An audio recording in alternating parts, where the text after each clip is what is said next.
Right, awesome. So, welcome to everyone. I'm really excited about this topic. It sounds like, and it seems like there's a lot of excitement about the topic as well. We get a good response and quite a few people on the call, the webinar today, and a lot more that signed up to get, see the recording later. So, we're pretty excited about it. So, quickly, just a little bit about myself before we get started. We've got an hour here today. So I'm looking, and you're seeing in the chat window for some interactive. So feel free to drop questions as we go. I will try to bake in some time at the end of the hour so that there's a maybe 10-minute time period and at least for just kind of Q&A. But aside from that, yeah, I'll try to respond as we go. Sometimes I get on a roll, but I'll try to take a breath from time to time to make sure that we respond to questions as they come through. Okay, a little bit about myself. So Todd Duchaine, I'm an Agile coach and trainer. Do a lot of content delivery for the Skills Group, as well as privately. I'm a freelance contractor now. I've been in the consulting side for the last about 3 years of my career. Prior to becoming a freelance trainer and Agile coach, I work with PricewaterhouseCoopers. Before that, I've been in industry, and by that I mean large insurance companies and banking for most of my career. The first probably half of my career, about 10 years, was all in mostly SDLC roles, roles like IT project manager, PMP certified, and release train engineer, release manager in the QA space for about 6 years. So I was with some large insurance companies like Blue Cross Blue Shield, Liberty Mutual, Lincoln Financial, Unum, just to name a few. And I spent 3 years as an Agile coach with TD Bank as well. So varied background, about half in SDLC roles, and then the latter half of my career, all in the Agile space. Okay. I'm also a SAFe SBC, so I do consult with folks on SAFe implementations as well. So just to, again, give you a little bit of background, but let's jump into the topic. As you signed up, evolving beyond Agile, right? The rise of product operating models and strategic product development. So the more I've been in this Agile space, the more enamored I become with product managers and product management. Again, I mentioned I started in a lot of SDLC roles. I transitioned into Agile roles as a Scrum Master in a large insurance company as part of a SAFe transformation. And that was really where I gravitated towards. But again, as I've continued in my career, I've become more and more tied to and really kind of enamored with the product ownership roles and product management roles. Really enjoy delivering that course content. Which is why I've become more and more interested in this rise of product operating models. Because you definitely see it out there in the marketplace today. So let me share my screen. Just realized I haven't started doing that yet. So before we get much further, I want to make sure that we're all going from the same deck here. So let's just make sure this comes through well. Yeah, looks good. So again, this has become near and dear to me, and I have seen a rise, as I mentioned, in this product operating model approach or framework. Okay, so the quick agenda, just to give you some highlights on what we're going to cover in the next hour. I'll give you a little bit of an introduction, my take on Agile's achievements and some of its limitations. Then we'll talk a little bit about what product operating model is or what they are.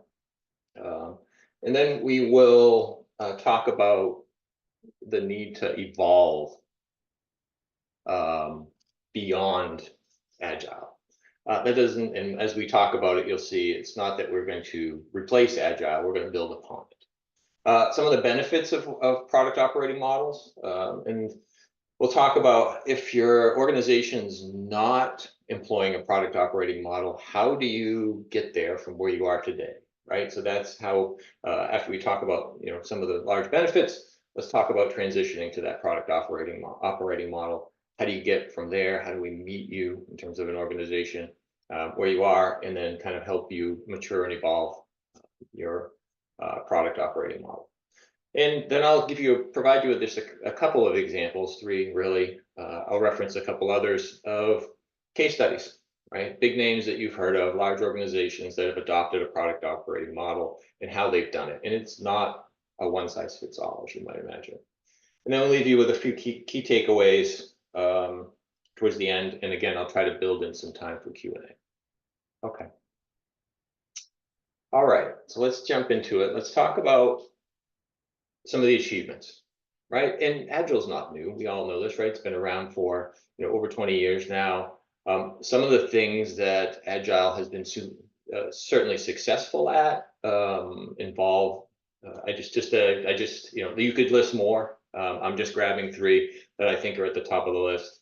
Faster delivery.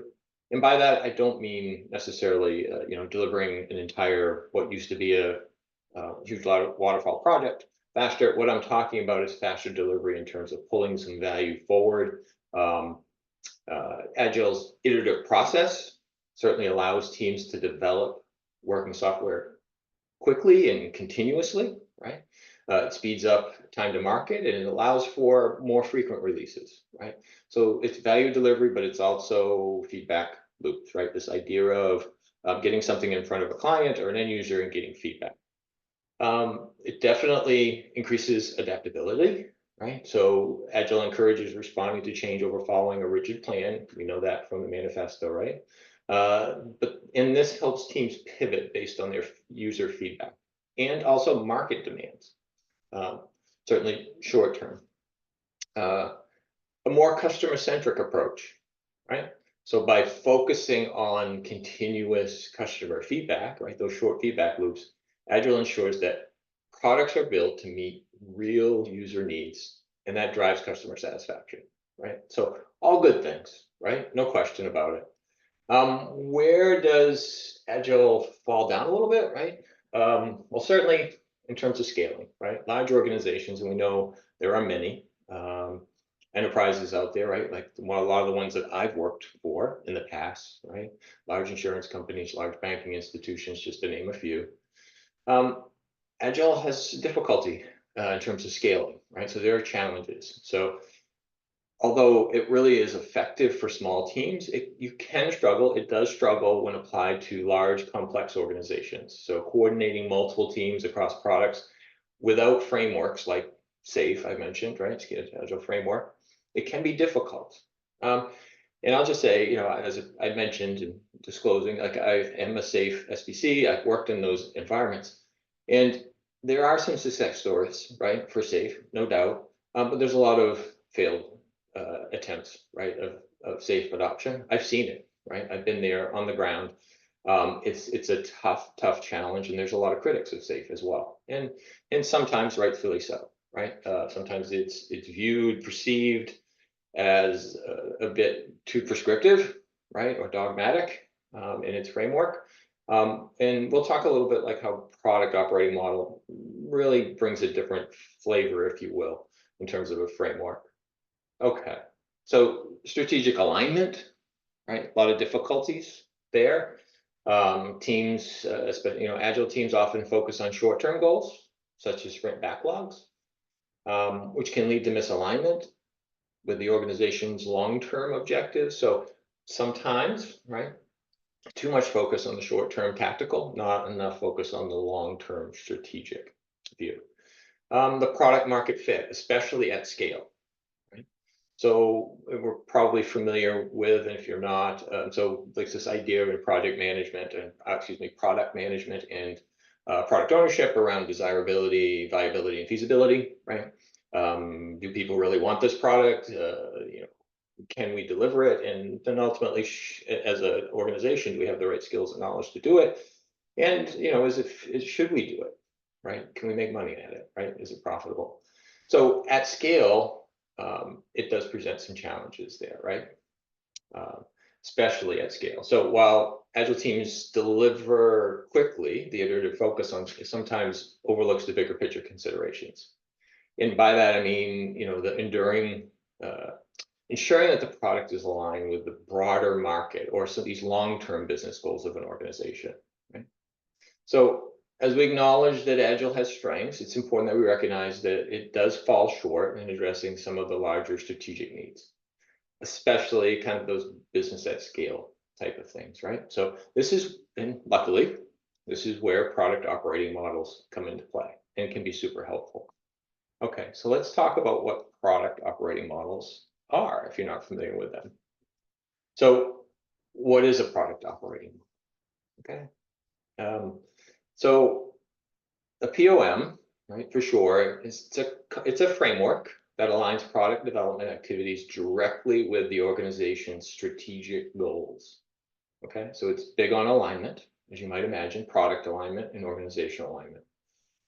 So unlike true Agile, right, it focuses on, which focuses on iterative delivery more at the team level. The PMO takes a broader view, ensuring that teams, processes, technology all work together to meet long-term business objectives. Okay, so it's very business driven. Okay, this alignment helps ensure that product development isn't just about building features. This is a big shift, but about creating value that drives business growth. And you hear this often now, at least in all the courses I teach, I drive it home with everyone that I talk with. This movement from measuring outputs and more of a conversation about outcomes, driving business outcomes, having business impact. Well, this is where product operating models are really strong. Okay, so it creates a higher level of clarity and focus around value delivery. So some of the key elements of PMOs, the cross-functional teams. Now, we know from Agile that's not uniquely PMO, but at the same time, teams are typically made up of members of various departments, such as marketing, sales, finance. This helps break down the siloed approach, and it creates that collaboration across the organization. And it helps align in large organizations, right? A lot of data-driven decision-making. Another characteristics of PMOs. I keep saying PMOs, sorry. Dyslexia, POMs, so product operating models, sorry. A key characteristic would be that this emphasis on data, right? So it helps guide decision-making. So it focuses you and it aligns the work with the customer needs and the business goals. So customer needs and business goals. So as you can see, it keeps re-emphasizing like strategic vision long-term, but also business goals, not just customer satisfaction and collaboration. It's pulling all of those things together. And it's definitely layering in, if you will, an emphasis on value delivery for customers and the business component, right? All right, clear accountability. So product operating models emphasize accountability at all levels, from the product owners to team members. And you're going to see an emphasis in the product owner role, the product management role, as a representative of business in PMOs, right? That ensures that teams have not only have autonomy to innovate, right, but they're also held responsible for delivering results that move the product and the business forward. So the business is always a focus. Strong product ownership. Again, the role of the product owner is critical, as you might anticipate, right, in a product operating model, that the product owner and the product managers are a featured player, if you will. They're not just, and here's where, from my experience, there's always a struggle in previous Agile adoption, new ways of working, Agile transformation, Agile evolutions, however it's phrased in whatever organization. There's two big components of why those transformation efforts have stumbled or failed, is that they don't have leadership engagement, or they don't have business engagement. So with the strong suit of the product operating model is that it's not just business and IT together, right? It's not just that leadership and business, you're not in a situation where you're dragging them to the table. to participate, right? You're not there. In fact, they're not even just an equal participant. You're giving them the starring role, right? Which I think is a real selling point, if you will, to product operating models, is that it says, business, come, this is your transformation or evolution effort, right? We are here, and that the agile delivery component is really the engine for that value delivery, right? And all that value delivery is focused on delivering those business outcomes that we're looking for. Okay. Yeah, oh, sorry, we have a raised hand. Perfect. Can't see. Hang on. Let's see if I can get to the chat window in case there's a chat question. It's a, John Rupla made a statement about. Oh, okay. Yep. Oh, I see. Yep. Share with clients, the product owner is the most important leadership roles need to be treated accordingly. Yeah, product owner is leader closest to the customer facing. Yeah, so again, starring role for product owners and product managers, right? And product managers, as you understand their role, they're connecting the dots to that strategic side, right? Along with the product owners. So the idea of having a product vision, the idea of having a product roadmap, right? We'll talk a little bit about this as one way that it manifests itself as well, but OKRs, right? This idea of objectives and key results, right? How can we measure value delivery? And in the Agile approach, and certainly in POMs, right? Product operating models, again, they have a starring role in identifying the value, right? Quantifying the value in the work being done, prioritizing that value, and then measuring the delivery of that value, right? As I often talk with students in my learners and my participants in my classes, as well as with clients, regardless of what your team is doing in terms of, are they doing software development? Great. If they're not doing software development, maybe they're doing hardware implementations. Maybe it's more data behind the scenes components. Maybe it's not any IT work at all. Maybe it's all business. At the end of the day, one common thing that all these teams have and how they can benefit from Agile and from product operating models, especially in large organizations, is they're all in the value delivery business, right? How that value manifests itself is different from team to team and organization to organization. Yeah. So a quick question here in chat I see. So a question for Todd: how do you bridge the roles between a product operating model and Agile teams? They're very different. E.g., product owner and product manager, no product designers, no product engineers. Thanks. So yeah, there's a reconciliation a bit, right, of those roles and basic understanding of what those roles are, PO and PMs. It's slightly different, and certainly I will say this, it does depend a little bit from is a little organization dependent. In other words, product designers, product engineers, there may or may not be that distinct role, right, in terms of an HR role, but elements, things that those roles bring to the table still manifest themselves in a product operating model. And I touch on it in a couple of different ways as we continue, but hopefully that addresses some question. If not, we'll come back to it at the end for sure. Okay, so the clear accountability again really is the really features the product owner and the product managers. So that's a really important component of it. The identification of value, right, and prioritization of value and measurement of value. That's a key component of a product operating model, as well as thinking strategically and not just, tactically, thinking long-term, not just in the short-term delivery. Okay. Hey, Todd. Yes. I think we have a question for you. It's Neil's asking, how do you bridge the roles between POM and Agile teams? They're very different. And Agile teams. Yeah, they're very different, e.g. PO and PMs. The part, yep. Yeah, so I attempted to kind of at least answer part of that, in that it is a bit dependent from organization to organization, and implementation of product operating model. Not all of them are the same. That's one of the things about product operating model. It's not like SAFe or Scaled Agile Framework. It's not kind of locked down. There's one way to do this. But yeah, we're getting.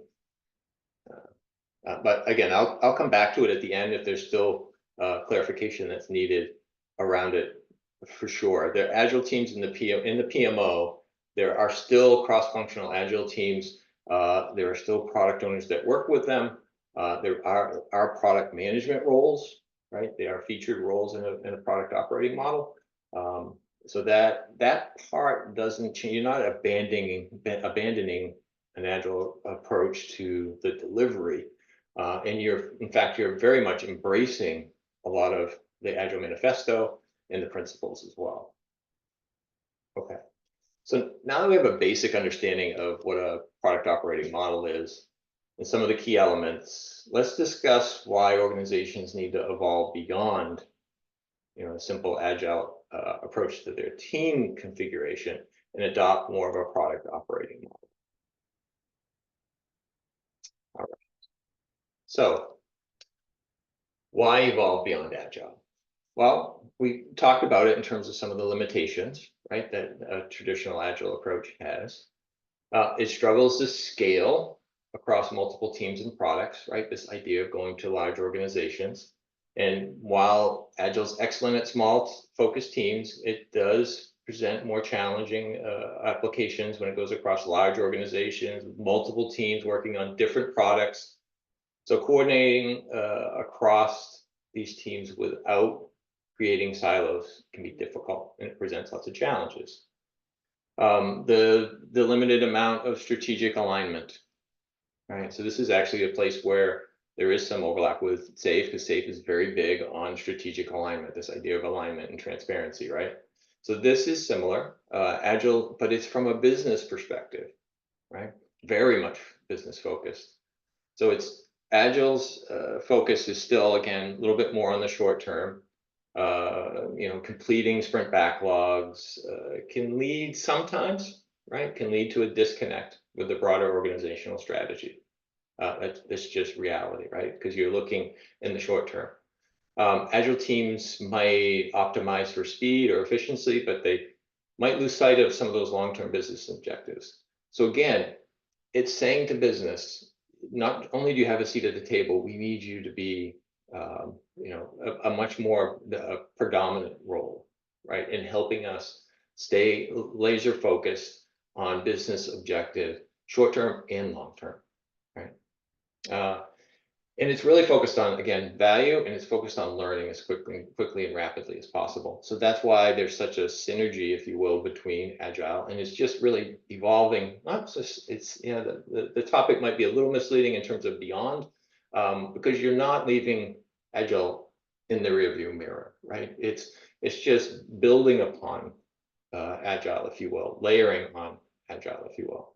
So there's a need for strategic alignment. So why product operating models? Well, they're designed to address some of these challenges, right? They provide a structure that allows organizations to maintain these rapid iterations, right, which is very Agile, ensuring that product teams stay flexible and responsive to change.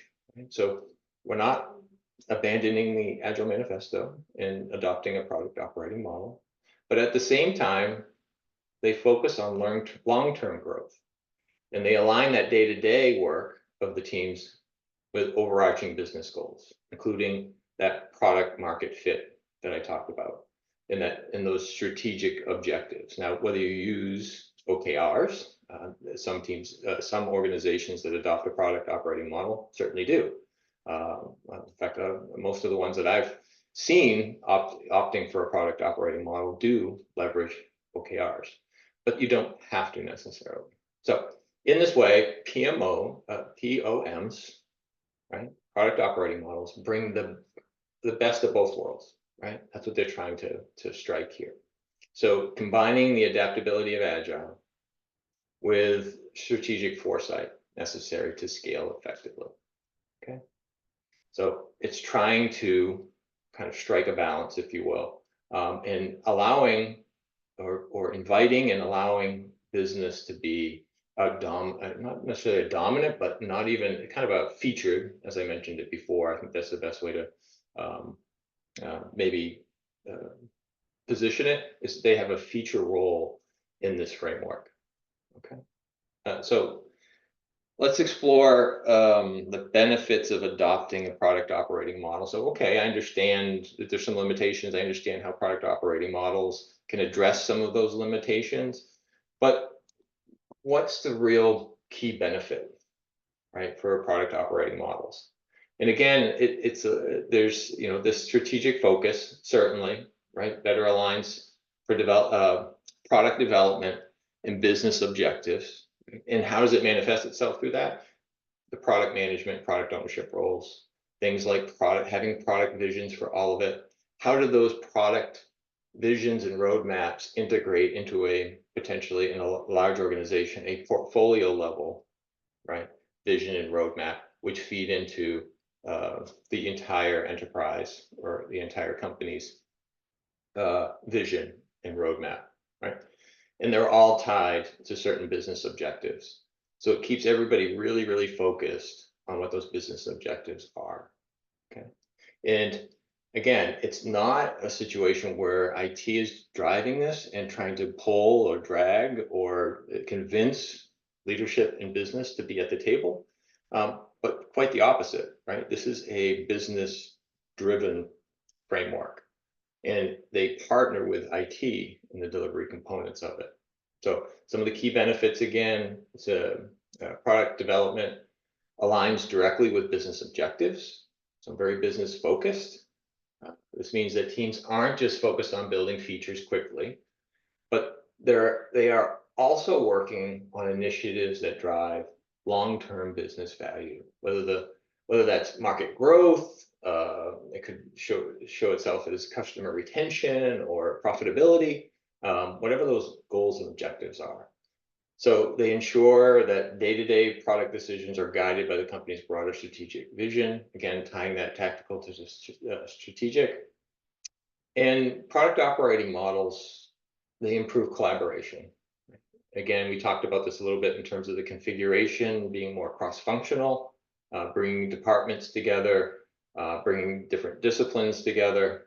And this alignment ensures that the entire organization is working towards common goals. And it does improve decision making and accelerates time to market because it provides a framework for those conversations and that alignment to take place. And then lastly, kind of in this space in terms of some of the benefits, it's the scalability component, right? And it provides some governance across the organization. And that's always a slippery slope, right? And that's one of the sometimes critiques of SAFe, is this idea of governance and kind of oversight. So as organizations grow, managing multiple teams and product portfolios becomes more complex. It just simply does, right? But product operating models introduce a clear governance structure that provides oversight without, and I stress this, without stifling autonomy and innovation, right? And this is, again, sometimes a critique, if you will, of SAFe, right? Is that it sometimes is too structured. So the structure allows business to scale their product development efforts across numerous teams and products, but still maintaining accountability for outcomes, right? And primarily as part of that product ownership role and product management role. So it ensures that even as teams remain agile, there's a consistent framework guiding the organization towards success. Okay, and it helps define what success means in terms of outcomes. Okay, so now we have an understanding of some of the key benefits. Let's dive a little bit into the process of transitioning from, okay, we're an agile organization, maybe we're in a large organization, and I've been in this situation before. So I go into a large corporate setting. The organization has attempted and failed at previous agile transformations, and now they're considering a product operating model framework. And as it becomes introduced, it sounds a little bit too familiar, right? Because they hear that it's still kind of an agile way of working. It's a framework that provides for greater focus on value, greater business involvement. All these things sound great, but there's this lagging feeling that we've been down this road before, right? And how is a product operating model different, right? So you have, when you go in, it's making sure that folks are clear that it is actually very different in that it shifts focus, right? Towards business outcomes, and typically the conversations you have with organizations is that you're having these conversations with business people, right? Because what, 9 times out of 10 they hold the funding for some of these efforts, right? So when you go in, you have to have these conversations and explain to them how this is different. This is not there's some similarities, but this is not the same thing, right? Okay. Oh, so great question here from Neil around, would you encourage only mature agile teams to tackle product operating model? And that's a great segue into the next slide and the next conversation, because if you understand some of the benefits, some of the challenges and some of the benefits of a product operating model, the next question is like, how do you meet people where they are and how do you move them forward towards this, right? Because there are numerous success stories around organizations, large, medium, and small, even, that have adopted some of the frameworks of a product operating model and had tremendous success. So you have to start with that conversation. So first, let's talk a little bit about this idea of product market fit, and then we'll talk about how we're going to transition and to address Neil's question around, is it only for mature agile teams? And the short answer is no, but you have to understand kind of how mature you are, right? That's step number 1 in that process. You're going to see in the next slide. So here about in terms of the product market fit. So product operating models ensure that product teams work toward creating customer value. So again, it keeps teams and organizations laser focused on value, which I think there's tremendous upside to that, right? I mentioned this in the context of shifting the conversation from outcomes to outputs and business impact. And product operating models do this extremely well because they have strong product owners and product management roles, right? So, and it's very product, as you might expect, right? And then it's baked right into the name, product operating model. So we want to ensure that product teams work toward creating customer value. One of the core strengths of a product operating model is its focus on customer value, right? At every step and every stage, which is tremendous. And again, I shared earlier, I've become kind of fallen in love with these roles and how important product ownership and product management is in agile delivery.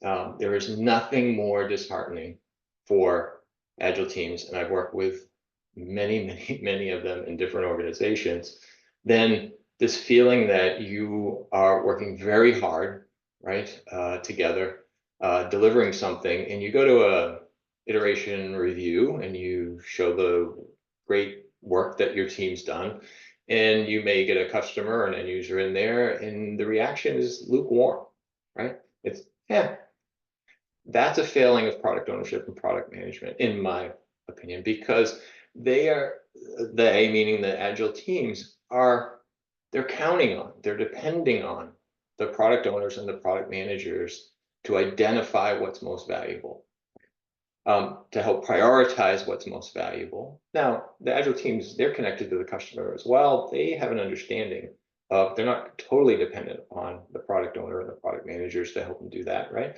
But it's a collaborative effort, and they are a key role in that, right? So to the extent that they're not working on the right things, it's very disheartening, right? And you deliver lots of work, right? in the form of, and this is all in the context of shifting from outputs to outcomes, but you've got teams that are working very, very hard, very efficiently on delivering stories and features, right? And they're, they may be seeing that they're delivering more stories and more features and more story points and thinking they're delivering value. And they might be, right? But are they really measuring the right things to know that they are? And again, the product operating model, through the means of a product owner and product ownership and product management, and clearly defining value at the front end, right? So defining what is most valuable, prioritizing that value, and then measuring, quantifying what that value is from a business perspective, and then measuring that value as it's being delivered.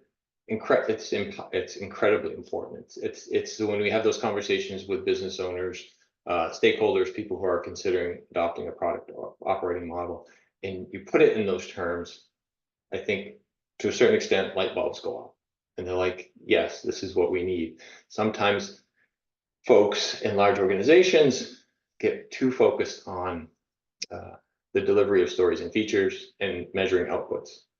And you get what sometimes can be referred to in the industry as feature factories. So people in organizations are cranking out lots of work, but it's not clear if it's having the business impact, right? Is it delivering the value, right, that we're really striving for? And product operating models do a great job of that, right? They help in shifting that focus. Okay. So, and again, that's a way to stay customer centric, right? And that approach, it doesn't just focus on quick wins, but it aligns product development with what truly matters, right? Which is the end user, the enhanced long-term satisfaction, and that customer loyalty kind of value delivery that all organizations are looking for. It also aligns product efforts with long-term strategic objectives. So again, things like product visions, how it ties into portfolio visions and an organizational long-term strategic objective is another strength of the product operating model. So beyond that customer value, product operating models help align product development with the company's broader strategic goals. This ensures that products being developed today not only meet immediate needs, but also contribute to the long term. Okay. In this way, product operating models provides a balance. Okay, it's the best of both worlds. Right? It's providing a balance. Teams stay agile and customer focused while keeping an eye on that bigger picture. And again, the roles of product owner and product manager help tie those two things together, right? From the strategic to the tactical, and then back up from tactical to strategic. Okay. And it also, that allows you to drive a sustained success for an organization, like over time, right?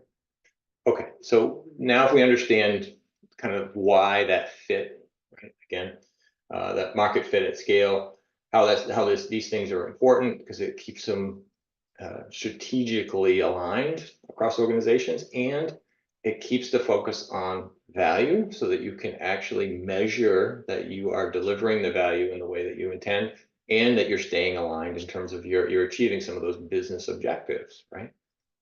Okay, so let's talk about, again, back to Neil's question around, is this for everybody?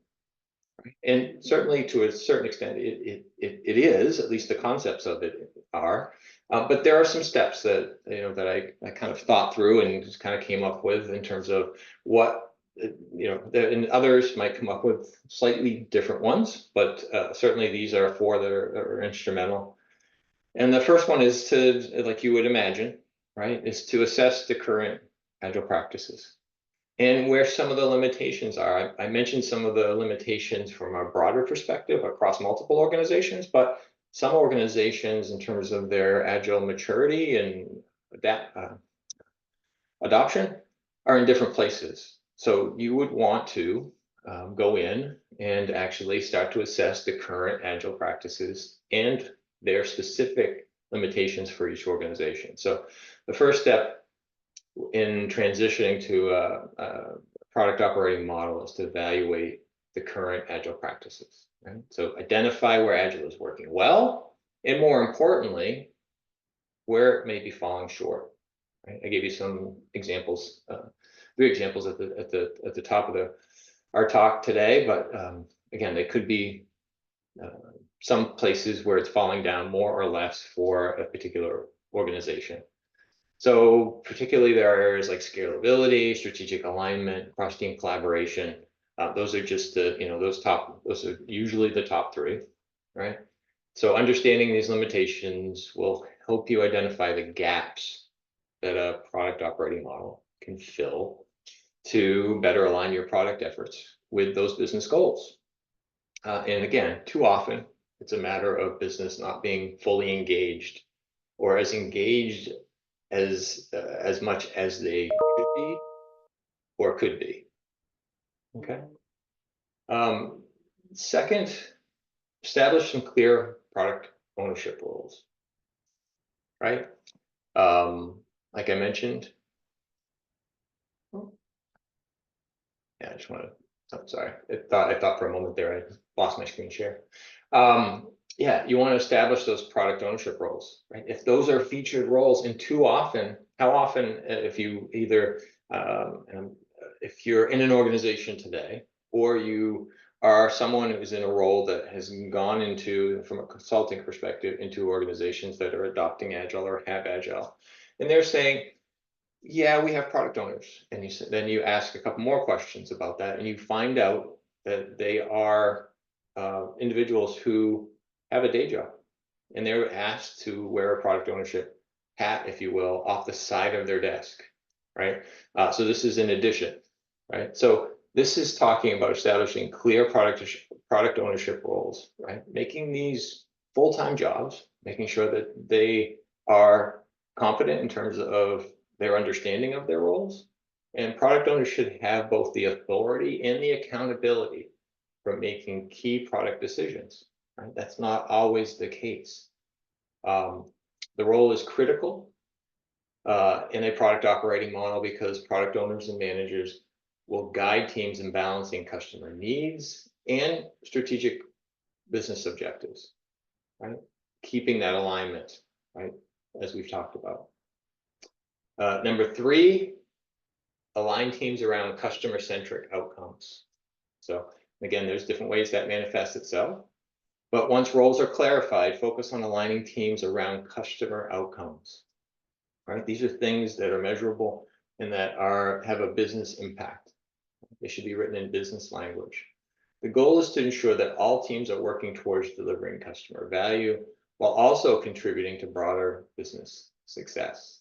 They have to be connected. This means cross-functional teams, development, marketing, and sales. They should all collaborate closely to ensure that customer needs are at the forefront of product decisions. Okay. And then lastly, step 4, that structure and governance. And we have to be careful about this, like I've mentioned. So you want to ensure that there's accountability and consistency across teams. So you implement some level of structured governance. Okay. This doesn't mean micromanaging, but rather providing a clear framework for decision-making, performance tracking, and strategic alignment. Right? And again, I mentioned OKRs as one way that it manifests itself. Structured governance will allow teams to remain agile and innovative while ensuring that product development stays on course with the company's strategic direction. So another question in chat, is there a way to incorporate these additional job descriptions into roles of project manager or product owner instead of creating new positions? So project manager, and if I misspoke or wasn't clear in my enunciation, I was referring to a product manager and product owners types of roles. And yeah, could we Can we have people that are in current roles, and I've seen this in organizations, transition into these product ownership and product management roles? Absolutely. They don't have to be new people. They don't have to be, I would advocate, and you will see in most, if not all, product operating model transformation efforts, these roles are formal HR roles. So because we want to elevate them, remember, right? This is a product operating model. So there are other roles, depending on how a product operating model might be implemented in different organizations. There was a mention of product engineers and designers. In some product operating models, it calls for those specific roles as well, right? So it kind of depends on how you're implementing the framework for an operating product operating model. This presentation is a little bit higher level than that. It doesn't get into the detail of all of the different roles that might be included in a product operating model. But all of those roles could be all brand new. And again, it's in an effort to elevate these roles because they are critical to how they get implemented successfully. So again, just to wrap up this idea of having some governance, it is important that there's some consistency across the model, right, as you might imagine. But the key thing is that you want to make sure that you're not, and we'll talk about this in some of the examples of successful adoption of product operating models in some large organizations, but we don't want to compromise, right, the innovation, right, and the adaptability of these agile teams. So now we've outlined some of the steps for transitioning to a product operating model. Let's take a look at just, again, a couple of examples of real world examples. And I can share, I would just had some exposure to a large insurance company on the West Coast that's adopting the product operating model. In fact, theirs is a more of a, I don't want to confuse the issue, but they're trying to adopt a product and platform operating model, which is slightly different, and adds another layer of complexity to the model. But it's still very much just as simply a product operating model, but they are implementing all kinds of new roles in their organization. They are significantly mixing up how they do work today in terms of going forward. A few case studies from Agile product operating models. Amazon. So just to name a few big names that you are familiar with. But Amazon uses in their product operating model, a form of it known as the two pizza team. You've probably heard of this. You may have heard of this in the past. But the idea is to keep teams small enough to be fed two pizzas, which it causes them to be really focused and focusing them on decentralization and autonomy, right? So it doesn't allow them to get too big. And they're cross-functional in nature with the product owner that helps with decision-making, guiding the product going forward. Netflix is another. They have a PMO that emphasizes freedom and responsibility for product teams. So in other words, trusting them to make decisions in line with company strategy while offering autonomy around the execution. So again, trying to strike that balance, right? And then lastly, at least on the slide here, Google's product operating model, which is driven by objectives and key results. And I've seen Google's model probably more than any other. For me, that's just my personal experience. The use of OKRs to help create that alignment and make sure that folks are focusing all their energies on value delivery and moving away from kind of counting the features and stories, this idea of measuring value delivery, right? So again, we talked about that, but product operating models really elevate the conversation in terms of what is it that we're here to do, right? Which is deliver value. And how are we going to identify it, right? How are we going to quantify it? How are we going to prioritize it? Then we talk about delivering it. And then we talk about realizing that value with end users and customers and measuring, right, that value delivery.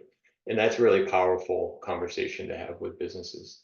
business leaders, and that is primarily, I think, a big driver for the rise of product operating models, is that it does shift the focus and conversation to value delivery, and it elevates and kind of spotlights the role of business via the product owner and product manager roles, and really quantifying that value and measuring that value delivery. So all of these product operating models have some common traits. Autonomy, balancing the autonomy with the accountability.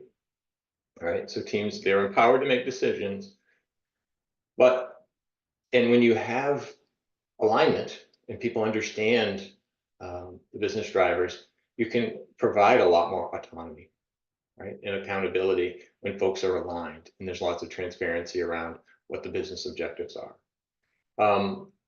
Another common trait is the customer-centric focus, right? So each model places a high emphasis on customer needs and market fit, and it ensures that teams deliver high-value products. Again, re-emphasizing and underlining value delivery. And then lastly, the idea of strategic alignment. So even while you're maintaining agility, these models ensure that product teams are aligned with the company's long-term vision and their business objectives, right? So it really ties everything together. So if you've been a part of an agile transformation in the past, like I've mentioned, sometimes they can be perceived either real or at least the perception to be primarily driven from an IT perspective. That's not the case with product operating model, right? This is very much a business kind of centered or focused effort. IT is a valued partner. They are the engine, if you will, of how this value how it manifests itself and how it actually gets delivered. And Agile helps do that. But again, it really shifts the focus to more of a business-driven activity, which I think is invaluable, because again, so many times these efforts fail because of the lack of business involvement. Okay. A couple of other examples would be Microsoft, Salesforce, Uber. There are other operating models, product operating models that are companies, or large companies that have adopted a product operating model. So just a couple of key takeaways, and then I want to see if there's still some more questions that can pop up. And so I'd encourage you to go ahead and drop them in chat now, because we're almost there. Some key takeaways, again, just to reemphasize, product operating models build on Agile. It's not abandoning Agile. So while Agile is great for fast iterative development, product operating models take it a step further. And I guess that's how I would best phrase it. By introducing strategic alignment, scalability. This ensures that while teams remain adaptable and efficient, their efforts are also aligned with the company's broader goals. The long-term value creation, this idea of not just creating it from the iteration backlog, right? Iteration by iteration or sprint by sprint, but so unlike Agile's focus on rapid iteration, short-term deliverables, we're talking about long-term value delivery. And how do we measure that, right? This means looking beyond the next sprint or release and ensuring that the product decisions contribute to the organization's sustained success, including profitability and customer satisfaction over time. And for product managers and people in the product space in a product operating model, that kind of manifests itself a lot in having a product vision, having a product roadmap that kind of clearly creates that alignment and transparency for all the teams working on that product to help them understand how they fit in. Okay. So those are the two major takeaways. And with that, I'll pause. We still have a few minutes for some questions. Todd, looks like you have one question from Joseph in the chat. Yeah. So let's see. Some technical Q&A, but with pro college kids looking at future majors. I get it. I am interested in your educational background in political science. Oh, so it's a side. I got you. And how did I get here? I think that's great. And by the way, really great discussion today. Thanks. So interesting conversation. Life, you make plans and life laughs, right? So Yes, I was finished up graduate work and was definitely thinking I was going to go into the public space as a city manager potentially, and one thing led to another. One opportunity led to another in the corporate world, and I've found myself in these types of roles. No regrets. It's been good for my family as well as for myself. I think a lot of things I would have done in the public space, I'm just doing in largely, at least up until the last 3 years, in the corporate space. So instead of a city, it might have been a large organization, like a large IT organization. Okay, let me look. By the way, a product manager in large product organizations is often a bit perplexed with Agile and how it works. Love the concept of use of Agile and HW prod development. It makes a lot of sense. It works for me. Okay, let's see if there's any questions. Okay, good stuff. Thank you for the comments. Have you had a customer who has a problem in identifying their value? Yeah, that's it. There's some science to it, but there's also some art there as well. So that's one of the wonderful things I enjoy about spending time with product owners and product managers today, especially the learners that are in my classes, and teaching them and giving them some of those tools and techniques to be able to identify what is valuable. A lot of design thinking. If you're not familiar with that term, I'd encourage you to kind of go Google design thinking, and things like customer journeys, which I spent a couple of years at the larger bank I mentioned, working with product managers and product owners, crafting customer journeys, things like empathy maps.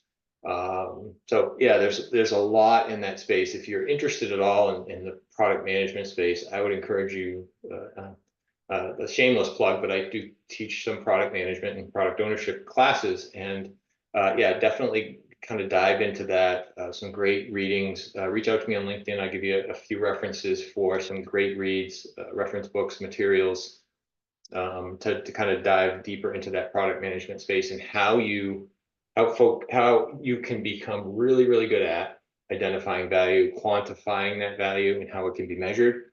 To the extent that you do that upfront, as you create, say, a feature and a benefit hypothesis for that feature, right?